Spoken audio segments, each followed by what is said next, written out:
If your PTE academic score used to be high, but now you're seeming to get lower and lower scores, well, this video is definitely going to be for you. We're seeing this all the time. Students that used to get 70 to 90 in the speaking section are now starting to get 70 to 74 or 75 in the speaking section. But the problem is simple. It's not you.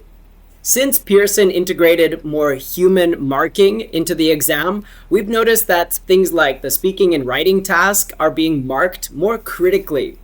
Pearson exam used to use AI algorithm for all of their marking, and on a few occasions they would use a human intervention if, for example, they couldn't hear you or your microphone was broken, for rare cases like that. But in 2026, a big update has been coming along. They are now using more human marking, human integration for the exam. So before, you could have relied on a good pace and key vocabulary, key terms, that would get you a high score. But now in 2026, having relevant ideas, logical flow, and clearly expressing your ideas matters more. So let's take a look in this video. By the way, I'm Scott from hzadeducation. Every week we upload content to help you get a better score for PTE Academic. Let's take a look. The first big mistake people are using this year is still using templates. If you are using templates only, please listen up and make the most of this video. Stay tuned to the end so I could express all of these ideas clearly. Right, so 2022, 2023, 2024, people were using templates like nobody's business. It was the hot thing to do. They would just put in some keywords, vocabulary, and still score very high.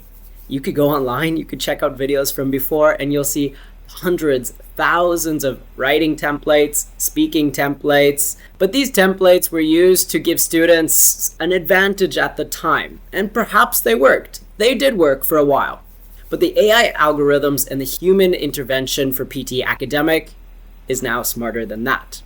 They're recognizing that if you just use key vocabulary and string together random sentences, it doesn't work. That's not how you express English. So, fair enough, templates are off the table for 2026. However, what we can do is still use frameworks. And frameworks, they work so well because a framework helps you to speed up your thinking process in the exam.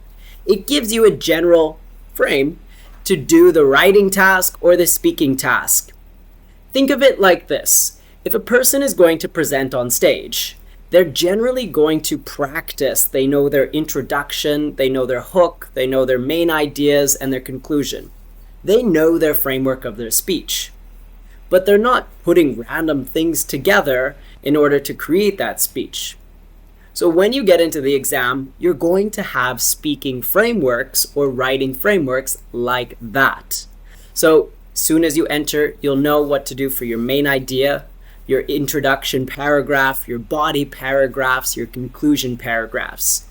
I highly recommend using these types of frameworks. If you want to learn more, check out our other videos for writing or for speaking because I go more in depth about the types of frameworks that you should be using this year.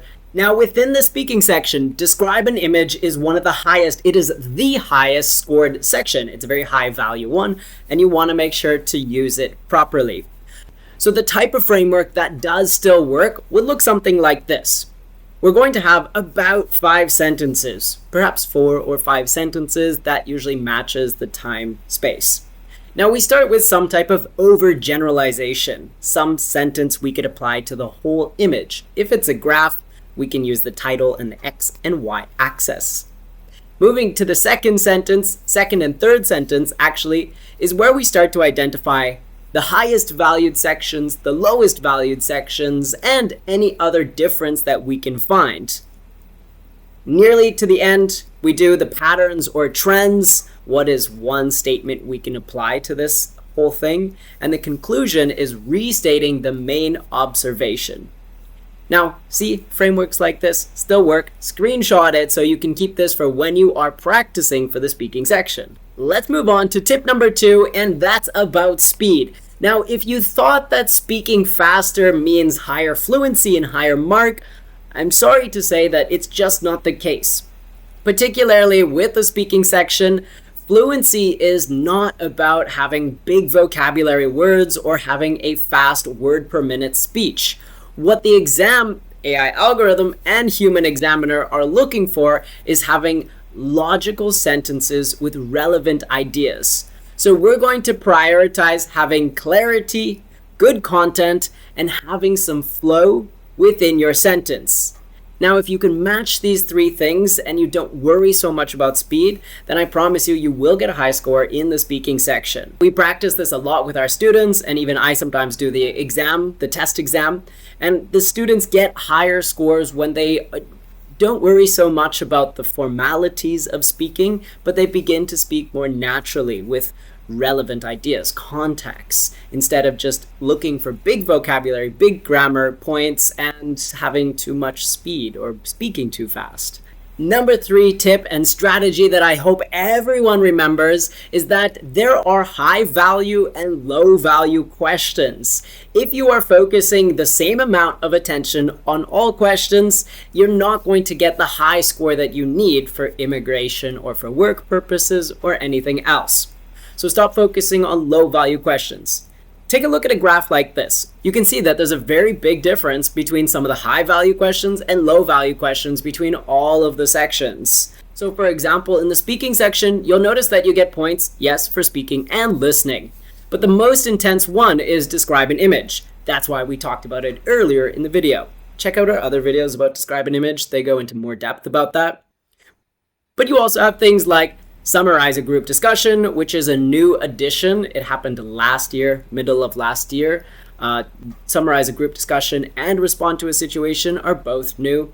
So we want to make sure that we can maximize those points.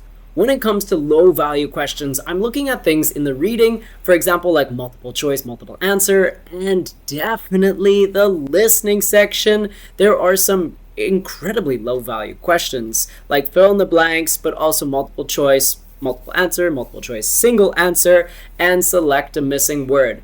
So what we're going to do here in order to strategize is keep in mind the time and the effort that you give on each question.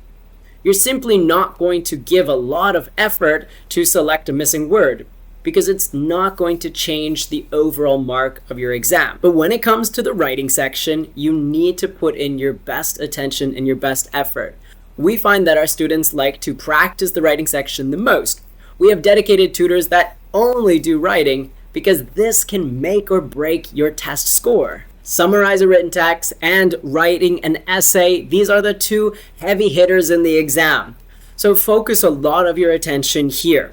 If you have a pretty good framework or a structure in mind as you walk into the writing section, then you'll do fine. Vocabulary is important, but like all other sections in 2026, matching that content and relevant ideas is more important. So if you're jumping into the exam in 2026, keep these strategies in mind because really not all English learners are really good test takers. So getting a high score takes training and it takes strategy. If your PTE score is stuck or you seem to be getting a lower score, it's not necessarily your English, it could just be your strategy or the approach to the exam. So if you're getting ready to take the exam, do comment below which month do you plan to take the PTE Academic exam because we are here to help you along the way. And if you don't mind, if you could give us a like and subscribe to the video just so I know that you're here and it helps our channel out, that would be fantastic.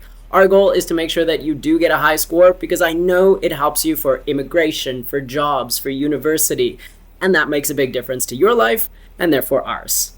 I'm Scott from HZad Education. I'll see you in the next one.